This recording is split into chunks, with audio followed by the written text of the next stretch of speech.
All right, ladies and gentlemen, welcome back to the channel. We're talking about the Detroit Lions in tonight's video. 7-1. The Detroit Lions are currently 7-1, 24-14 road victory in Lambeau Field against Jordan Love and my Green Bay Packers this evening, folks. Don't let that box score fool you. This was not even close. Maybe after the first quarter, maybe after the first quarter, not even close. Take it from a Green Bay Packers fan. The Detroit Lions, in my opinion, by far, we've been saying this actually for a couple of weeks now, you're the best team in the NFL. First off, it's a divisional game. You can look at, like, if you didn't watch this game, I understand it. You look at the statistics. All right, 24-14 game, pretty nitty gritty, smash mouth football type of game. The Detroit Lions had 124 yards rushing. Jared Goff only had I'm using air quotes here, only had 145 yards of total passing, but it was 18-22, 145 yards, one touchdown, no interceptions. Like, folks, take it from a Packers fan, man. This game wasn't close. The Detroit Lions, I never, like, as a Packers fan, I know you guys don't care. I don't think Jordan Love should have played this game. I get it. Our center is injured. Our cornerback is injured. But look around the NFL.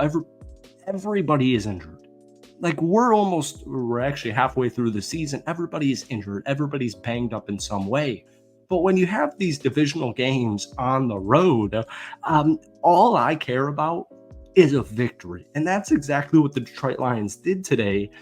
But when you look into the meat and potatoes, when you dig into it, and you'll dig into it this upcoming week, I'm sure, it just wasn't a close football game. The Detroit Lions are by far the best team in the NFL. Welcome back to the channel. Obviously, we're talking about the Detroit Lions. Hit that like button, hit that sub button, folks. We're gonna shoot for the stars here. If we could try and get this video to 700 likes for the 7-1 start, folks, that would mean the absolute world to me. I knew my Green Bay Packers were not winning this football game. Detroit's on a different stratosphere. And people were worried after last week, the Tennessee Titans putting up 50, that this team is peaking too early. Folks, this team has so much in the bag. It's not even funny. It really isn't even funny. I can deal with losses. You guys have won, I think, at Lambeau 3 straight times now, but geez, man, this Lions team is so good. We'll run through it here real quick. David Montgomery, 17 carries, 73 yards, averaging 4.3 yards per carry. But to me, the Lions' best playmaker on offense, or the player of the game offensively, is Mr. Jahmyr Gibbs. He had 11 carries, 65 yards, and a touchdown, averaging 5.9 yards per carry. I know the stats aren't even crazy because technically the Detroit Lions ran the ball 32 times for 124 yards and a touchdown, averaging only 3.9 yards per carry. But my Packers actually have a pretty good defensive front. They actually got a pretty good defense in general, specifically the defensive line without Jair Alexander this afternoon or this evening. Stupid ass daylight savings. Come on, man.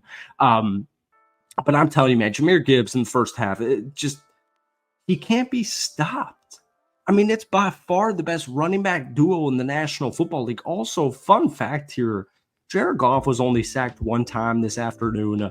Once again, folks, and I'm saying this mainly to the guys who were not able to watch the game this afternoon, it wasn't even close.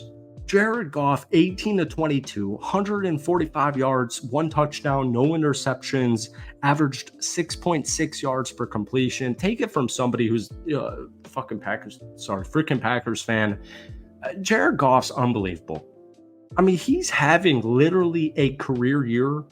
The amount of incompletions he's having, it's just insane. It really is insane. And this afternoon, it was Amon-Ra St. Brown, like the longest touchdown streak in the NFL, 7 catches, 56 yards, and a touchdown.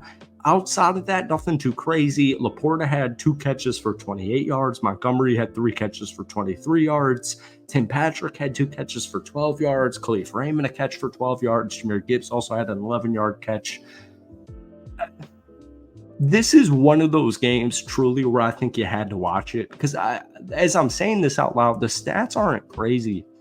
The stats aren't crazy. Your starting quarterback just threw for 145 yards. Like, I get it. But obviously, if you watch these games, man, it's just a complete, utter domination. It really is. And it's becoming a week-to-week basis.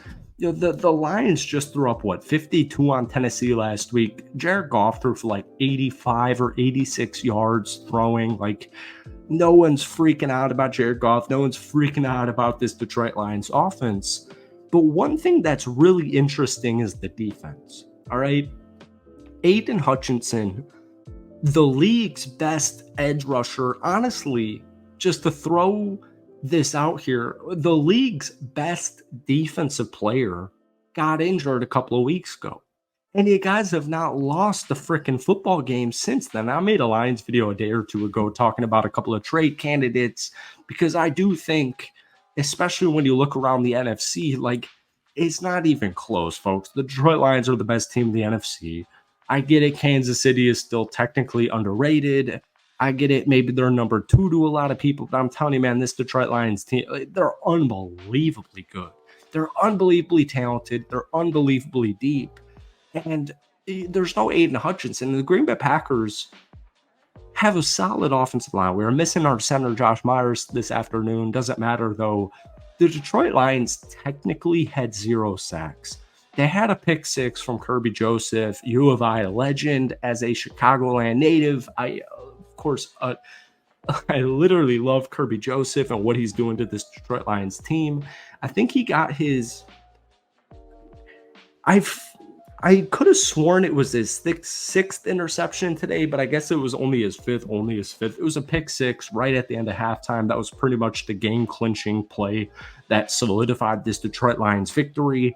But the Brian Branch DQ was really weird, and I know people are probably wondering about it. Obviously, it's the no fun league. Brian Branch obviously did not have ill intent going for my wide receiver in Bo Melton, but halfway through the second quarter, he got DQ'd. He got thrown out of the football game for a bad helmet-to-helmet contact. Obviously, folks, I disagree with that. Every single person on the planet disagrees with that outside of the guys over in New York or Newark or whichever it is. It's crazy, man, because Brian Branch has quickly emerged as the Lions' best defensive player now that Aiden's done for the season. But Brandon Joseph stepped up huge in his absence. Jack Campbell had a phenomenal game, 10 total tackles. Carlton Davis, before he got banged up towards the end of that game, should be fine. 7 total tackles. Kirby Joseph, 4 tackles, a pick 6. Alex Anzalone all over the football field as always. Rakestraw and Terrion Arnold had really solid football games. No sacks, but they gave up 14 points, and the Packers' last touchdown was pretty much a Mickey Mouser. Like, this Lions team is so complimentary. It's just crazy. I wish we could get into the playoffs right now so you guys could just win a damn Super Bowl and get it out of the way, because that's how good the Detroit Lions team is. Folks, that's enough rambling. Hit that like button, hit that sub button for daily NFL content. Go give a sub to my Lions YouTube channel. I got to step that up ASAP. But give me your player of the game. Give me your thoughts on the Detroit Lions this evening. That's it from me. We'll do a deeper dive recap in the next couple of days. But thank you guys for watching. Have a great rest of your weekend. We'll see you soon. Peace.